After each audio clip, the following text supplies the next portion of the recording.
So you guys might remember my older video where I was talking about the Sony NX80 and why I thought it was a good camera, and I was just talking about a lot of the features, just kind of giving an overview of the camera, and I wasn't sure whether or not I wanted to buy it. I finally went ahead and bought it, and that's what is shooting this video right now. That's the camera that I'm looking into. So let's just discuss my first impressions of this camera. Stay right there. You're going to want to see this.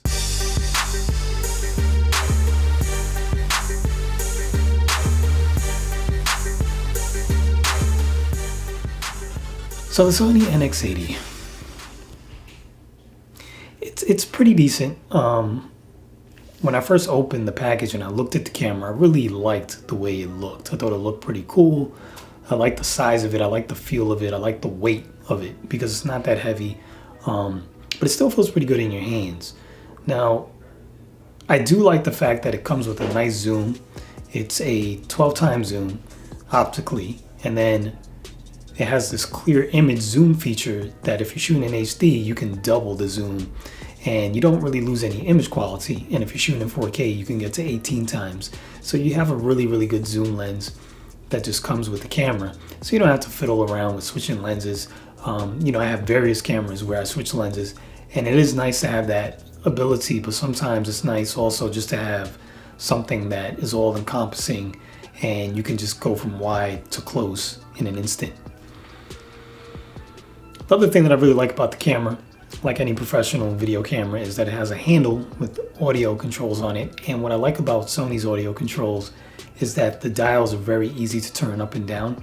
And some people would think, well, they're all like that. But no, they're not, because I've used some where it's really hard to turn things up and down. And then it also has an attenuator. So, for instance, if I was shooting shooting a wedding and we just finished the speeches, and then all of a sudden music comes on and it's really loud, you just hit the attenuator and it knocks down the volume really, really quick with the flick of a switch. And it's really a nice way just to control the levels that are coming into the camera really quickly. So I like that feature. Other things that I really like about the camera, it has image stabilization built in that works pretty well. It has a variety of picture profiles to pick from, including S-Log. So if you want to shoot log and color correct, you can. Obviously it has a flip screen because they all come with that, and it works really well. It's pretty sharp. And then lastly, one of the things that I really like about this camera is that it really has great autofocus. Right now it's focusing on my face, and it really does a good job of picking up a face and keeping it in focus no matter where you move. However, there are a lot of different settings for the autofocus, so you can configure it in many different ways. And I almost don't like that. I don't mind having a few different settings to configure it for different situations, but it's all over the place. It's kind of convoluted, and if you're shooting, you're not gonna have a manual in front of you to remember what setting does what. It's just like a little bit too much and a little complicated to me. Maybe after using it some more, it will become more second nature and it won't be a big deal, but just off the top, I just found that to be a little confusing. One thing with this camera that I find very strange is they have this joystick to control the menu system. It's at the back of the camera by the record button, which I think is a bad place for it because you don't want to accidentally hit the record button when you're trying to use your joystick. So it's not a smart place to put it, but it's awkward because they have the record button right there where your thumb is, and then the joystick is like off to the right. And unless you have thumbs like Plastic Man, I don't really see how you're gonna operate it when you're hand holding it without having to hold it with your other hand and you gotta shift your hand over a bit to get to it. Now, I like cameras that have a lot of buttons, that have audio controls, that have zoom rockers, that have just things to make you more run and gun, because a lot of the stuff I shoot, it's live events, and it's nice to have a camera that has everything included, like the NX80. Now, this camera was really supposed to serve as a replacement to my JVC, believe it or not. It's hard for me to say that because I really, really enjoy that camera.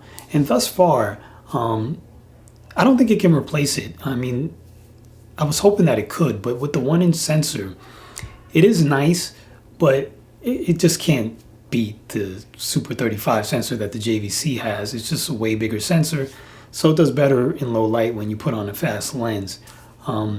And I expected that, but I guess what I didn't expect from this camera was that ergonomically, it's just not really set up in a way that makes it super fast to use like the JVC. I just feel like the JVC has way more buttons and customization and favorite menus and things that make you very, very quick when you're shooting live events. And this one has a lot of those things, but it's just missing a few. You know, it doesn't have as many buttons. It doesn't have the switches. Doesn't have a favorites menu, which is huge. I'm not sure why they didn't program that into this, but I hope in a firmware update, Sony, if you're listening, that you add that. You know, let me create a menu that I want, so that I could be as fast as I want to be when I'm shooting. That's specific to my needs. And they just don't offer that in this camera. And I think that's what really, really hurts it. I also think it could use about 2 or 3 more customizable buttons, especially because there's a lack of switches. You know, the whole button thing and then using the iris wheel to scroll is kind of slow. Sometimes it's nice just having a switch to do things, and just going to a preset that you already set. But it's definitely not bad, and I think it's just me being used to the JVC camera. Now I got to wrap my head around this Sony camera, but I think after I use it in time, it will be easy for me. So we're going to test it out. I'm going to give it a shot. And really, that's pretty much sums it up. I mean, all around so far, I am enjoying the camera. I'm going to be taking it to a wedding this weekend, so I'll probably have some footage from the wedding that everyone can see, so we can see what it can do in some low light situations and outdoor situations. We'll test it out, and I'll show you the results. So if you haven't done so already, please subscribe to my channel so that you can see that video when it comes out if you're interested in the Sony NX80.